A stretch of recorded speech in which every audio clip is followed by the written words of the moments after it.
ఇది చూపెట్టదు తిని వేరే చూపెడదు. మనం ఏమన్నా వంటల ప్రోగ్రామ్ చేస్తున్నాం మా మమ్మీ పర్ఫెక్ట్గా రావడానికి. అలా అని కాదు కానీ ఇట్స్ ఓకే, అవుతుంటాయి. దోశ ఇరిగిపోతే తినమేంటి. Good morning guys.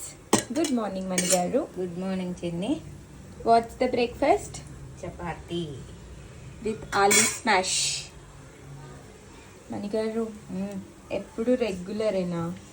కొంచెం వెరైటీగా చేయొచ్చు కదా. నీకు నచ్చదు కదా, నీకు ఏదో ఒక వెరైటీ కావాలి. అదే ఇందులో పెట్టి ఆలూ పరాటా చేస్తా తిని. ఎస్ గాయ్స్, సో మన version of aloo paratha already చేసేసిన కూరని చపాతీ మిడిల్లో పెట్టుకొని ఆలూ పరాటా అనుకొని తినేయాలన్నమాట. ఏమంటావు మమ్మీ? అంతే. ఇవి రెండు నంచుకొని తినడానికి బతుకం కాబట్టి మణిగారు మమ్మీ పల్లె అర్థం చేసుకుంటుంది. ఆలూ పరాటా చేస్తుంది గాయస్. మన వర్జన్ ఆఫ్ ఆలూ పరాటా ఇది. ఇప్పుడు పెద్ద శ్రమ పడక్కర్లేదు, కూర అందులోనే చపాతీ అందులోనే.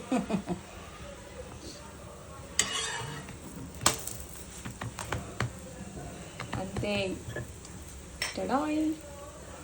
మేము అసలు ఆలూ పరాటా చేసుకోము గైస్, కానీ ఇంక నేను ఏదో వెరైటీ అంటున్నానని మణిగారు చేస్తున్నారు. ఇది చూపెట్టదు తిని వేరే చూపెడదు.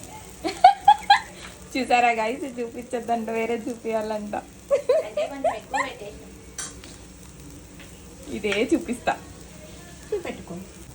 మనం ఏమన్నా వంటల ప్రోగ్రామ్ చేస్తున్నాం మా మమ్మీ పర్ఫెక్ట్గా రావడానికి. అలా అని కాదు కానీ ఇట్స్ ఓకే, అవుతుంటాయి. దోశ ఇరిగిపోతే తినమేంటి. దానికి నచ్చితే ఎలా ఉన్నా తింటది, దానికి నచ్చలేదు అనుకో ఎంత బాగా చేయి. ఎన్ని కట్టలు పడుతుందంటే అన్ని కట్టలు.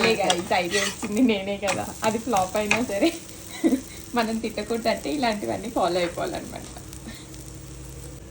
ఈ పాటికి మణిగారు 2 చపాతీలు చేసి కాల్వడం కూడా అయిపోయింది. ఏమంటావు? అదేగా.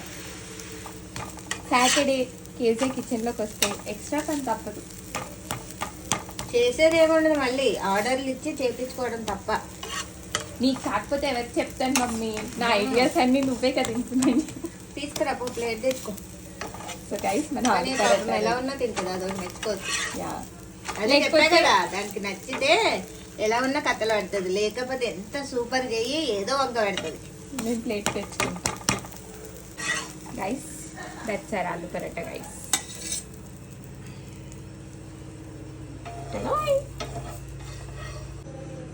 Thank you Mani garu. ఇంకా మీ టైం వేస్ట్ చేయండి, మీరు చేసేసుకోండి మీ చపాతీలు, నేను వచ్చి కాల్ చేస్తాను.